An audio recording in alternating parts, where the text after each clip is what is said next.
검찰이 위치 추적 전자장치, 전자발찌를 끊고 여성 2명을 살해한 뒤 자수한 강윤성, 57에게 사형을 구형했다.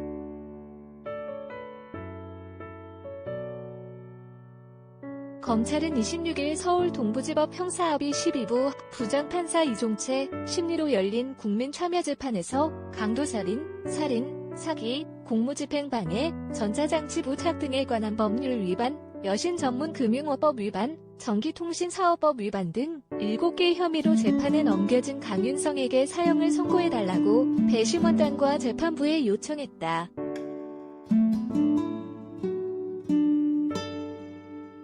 검찰 측은 피고인은 특별한 원한 관계도 없이 돈 때문에 기분 나쁜 말을 했다는 이유로 범행했는데 심지어 피해자 중 한 명은 사랑하는 관계였다고 말했다.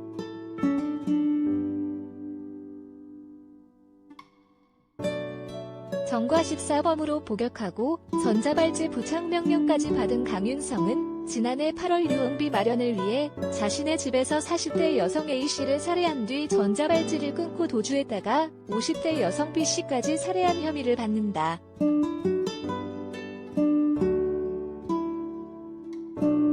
검찰은 강윤성의 살인이 계획범죄라고 강조하며 피고인은 범행 당일 오전 차량을 빌리고 피해자를 만나기로 한 뒤 흉기를 구매했다며 흉기가 살인에 사용된 건 아니지만 피해자를 제압하는 데 사용됐기 때문에 계획범죄가 아니라는 피고인 주장이 맞다고 볼 수 없다고 선을 그었다.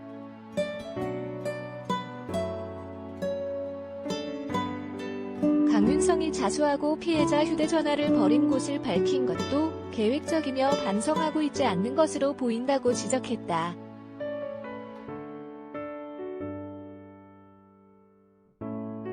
검찰은 피고인의 자수와 수사 역주가 마음 깊은 곳에서 우러난 것인지 의문이 든다며 어차피 사람이 죽고 수사가 전방위로 이뤄져 책임을 피하기 어려우면 수사기관에 협조해야 한다고 판단했을 수 있다고 말했다.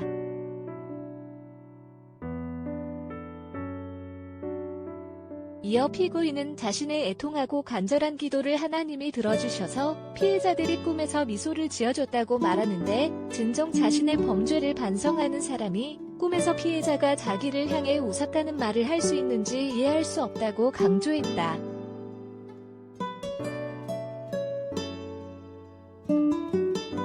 검찰은 대검찰청 통합 심리 분석 결과에 따르더라도 재범 위험성 수준이 매우 높고 사이코패스 점수도 33점이라며 강윤성의 재범 가능성을 우려했다.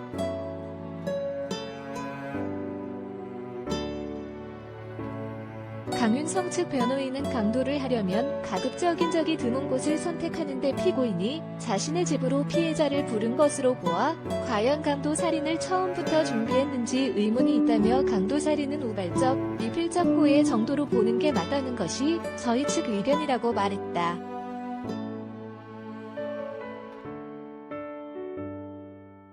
변호인은 현재 대한민국에서 사형은 극히 예외적이고 신중하게 선택하고 있다는 것을 말씀드린다며 양형은 배심원 개개인의 의견을 충분히 존중해야겠지만 비슷한 유형의 사건들과의 형평성을 고려해달라고 요청했다.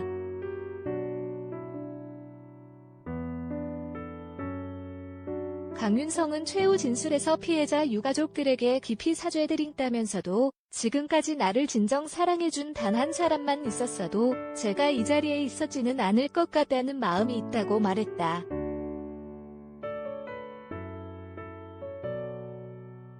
강윤성에 대한 선고는 배심원단의 평해 후 이르면 오늘 중 나올 예정이다.